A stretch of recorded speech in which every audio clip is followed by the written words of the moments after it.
सुविधा प्रतिवर्ष उपलब्ध करवा रहे हैं, लेकिन यहां पर नवीन पटनायक जी की सरकार यहां पर आयुष्मान भारत लागू नहीं होने देना चाहती है। बहनों और भाइयों, आप देख सकते हैं किसानों को किसान सम्मान निधि, हर घर में शौचालय का निर्माण, घर घर में उज्ज्वला योजना के कनेक्शन और 4 करोड़ गरीबों के सिर को ढकने के लिए पीएम आवास की सुविधा देश के अंदर बिना भेदभाव के मिली है। आप देख सकते हैं मोदी जी ने 10 वर्ष में जो दिया है, इसमें किसी का चेहरा नहीं, जाति नहीं, मत नहीं, मजहब नहीं, क्षेत्र नहीं, भाषा नहीं, पूरे देश के अंदर सबका साथ और सबके विकास के भाव के साथ इन योजनाओं को देश के अंदर लागू करने का काम किया है। लेकिन आज भी कुछ लोग ऐसे हैं देश के अंदर, बहनों और भाइयों, जो रहते भारत के अंदर हैं, खाते भारत के अंदर हैं, लेकिन गाते पाकिस्तान का है। उनके द्वारा जाने अनजाने में ऐसी बातें कही जाती है, पाकिस्तान का राग लपा जाता है। पाकिस्तान के बारे में, भारत के दुश्मनों के बारे में उनका महिमा मंडन के द्वारा किया जाता है। और मैं तो कहता हूं, जो पाकिस्तान का राग लापते हैं, भारत के दुश्मनों का महिमा मंडन करते हैं, मैं उनसे कहता हूं वे काहे भारत के अंदर बोझा बने हुए, जाओ ना वहीं चले जाओ। अरे भारत तो 80 करोड़ लोगों को फ्री में राशन दे रहा है और पाकिस्तान में 23 करोड़ की कुल आबादी वह भी भूख से तड़प रही है। 1 किलो आटा के लिए, 1 किलो गेहूं के लिए आज वे तड़पते हुए दिखाई देते हैं। जितनी पाकिस्तान की आबादी है, उससे बड़ी आबादी को मोदी जी ने 10 वर्ष में गरीबी रेखा से ऊपर उठा करके एक खुशहाल जीवन की ओर अग्रसर किया है। बहनों और भाइयों, मैं तो आज आपके पास आया हूं कहने के लिए, मोदी जी के नेतृत्व में सम्मान भी है, सुरक्षा भी है, विकास भी है, गरीब कल्याण भी है और मोदी जी के नेतृत्व में विरासत का संरक्षण भी है। आप सोचो, अयोध्या में राम मंदिर का निर्माण कोई सोचता था?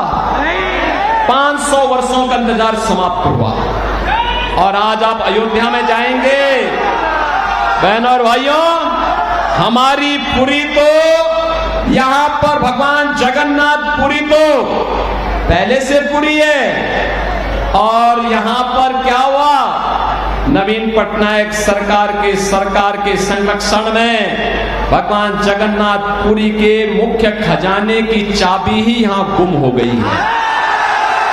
भगवान के खजाने में भी डकैती डाल दे रहे हैं।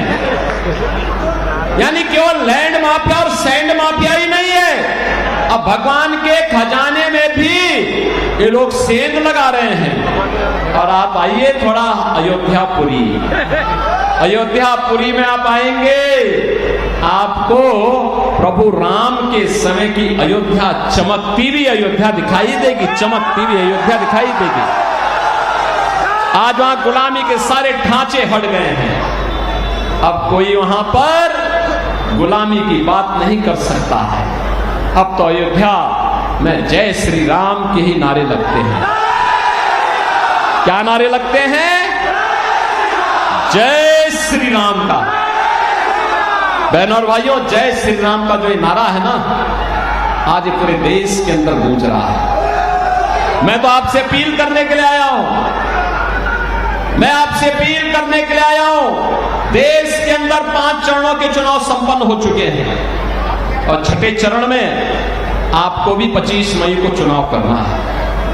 बहनों और भाइयों, मैं पूरे देश के अंदर अब तक 12 राज्यों का दौरा किया हूं और 12 राज्यों के दौरे के बाद मैं कह सकता हूं पूरे देश के अंदर एक ही नारा गूंज रहा है, एक ही स्वर से सारे लोग बोल रहे हैं और वह बोलना है, वह है फिर एक बार मोदी सरकार, फिर एक बार,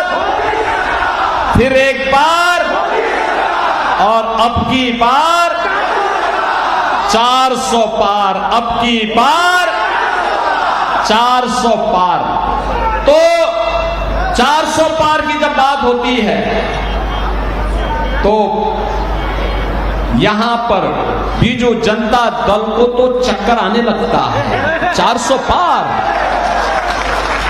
पार कैसे होगा?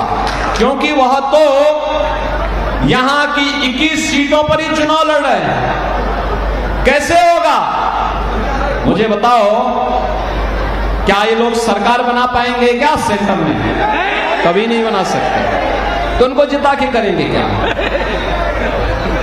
वे नहीं कर सकते। और जनता जनार्दन से जब हम पूछते हैं कि भाई 400 पार क्यों, तो कहते हैं, पूरे देश के अंदर एक ही नारा गूंजता है, वो कहते हैं जो राम को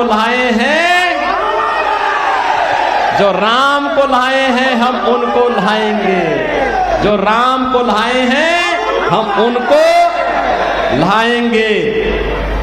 और पूरे देश के अंदर जश्न है। आज आपने अयोध्या में देखा होगा, 500 वर्षों के बाद, 5 सदी के बाद प्रभु राम ने अपना जन्मोत्सव भी अयोध्या में अपनी जन्मभूमि में मनाया है और होली भी वहां पर खेली है। बहनों और भाइयों, एक नया भारत अपनी विरासत और विकास की यात्रा को लेकर के चल रहा है। दूसरी ओर आपके सामने मैं कहना चाहूंगा, चाहे वह बीजू जनता दल हो, ये तो नौकरशाहों से घिरी हुई सरकार है। और नौकरशाही जब किसी सरकार को घेरता है तो तानाशाही को जन्म देता है। जनता जनार्दन से उसका कोई वास्ता नहीं होता है। वहां पे भ्रष्टाचार पनपता है, गरीब के हक पर डकैती पड़ती है। वहां पे लैंड माफिया, सैंड माफिया और प्रशासनिक तंत्र पूरी तरह विफल हो चुका होता है। बहनों और भाइयों, किसी नौकरशाह को इतनी स्वतंत्रता और इतनी उसको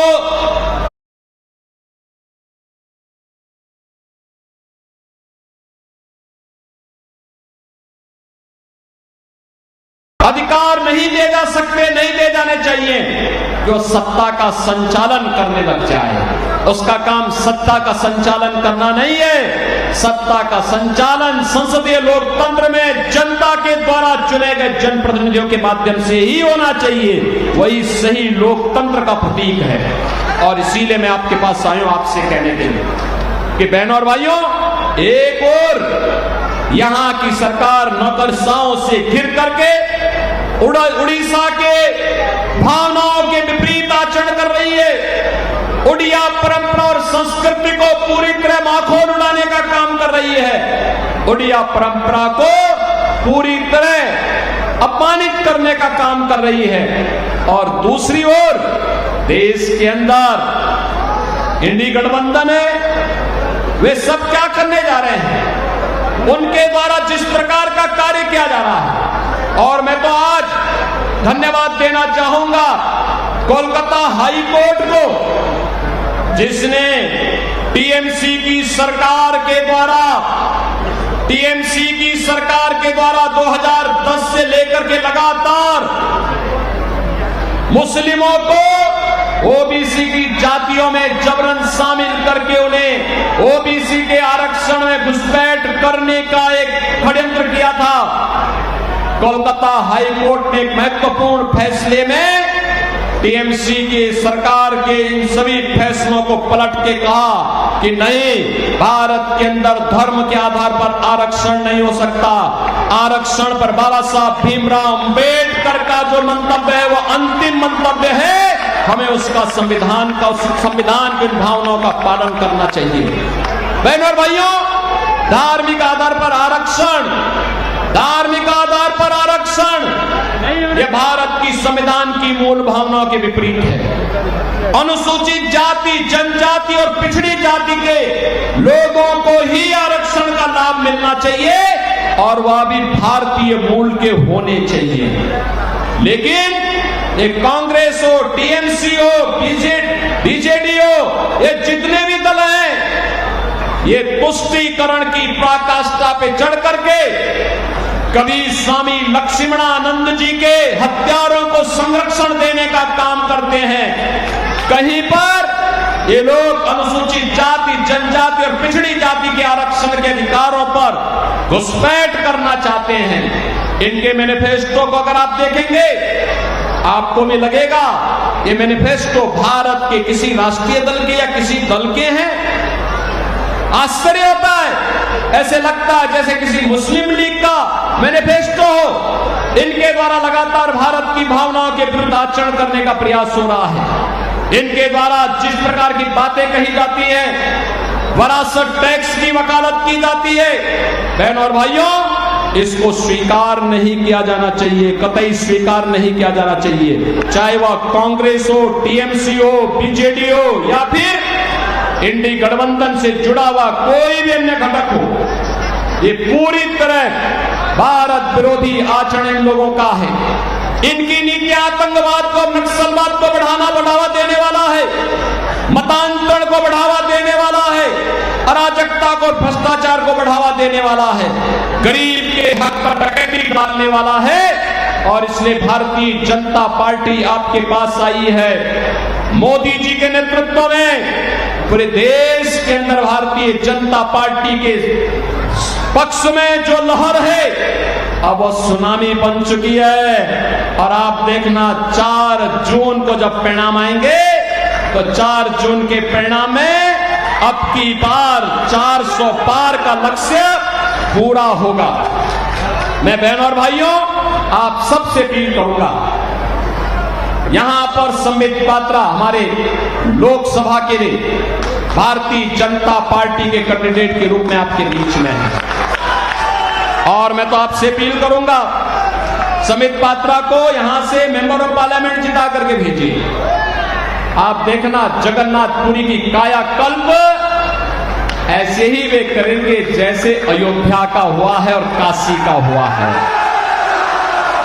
हम लोग सपोर्ट करेंगे, उनको पूरा समर्थन